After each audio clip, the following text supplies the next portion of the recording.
Hello everyone and welcome back to my channel Edmond Mindaros, and for today's quick tutorial guys, and I'm going to show you on how to go about changing the display language on YouTube. So if you want to change it up, and then I'll show you how to do it quickly.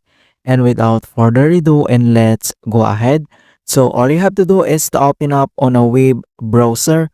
So open lang natin ang ating Chrome web browser. And dito lang sa searching address bar ay type mo lang dito yung youtube.com and press mo lang yung enter. And once na open mo na itong ating YouTube, so dito lang sa top right corner, and then i-click mo lang dito yung ating YouTube channel profile. So click mo lang yan. And then select mo lang dito yung view your channel. And then kung paano ba natin i-change yung ating YouTube channel language, so dito lang sa top right corner, and then makikita mo dito yung ating YouTube channel. So click mo lang yan. And then next step ay scroll down ka lang at makikita mo kaagad dito yung language. Okay, so kung gusto mo itong i-change, so click mo lang yan or itap mo lang yung language.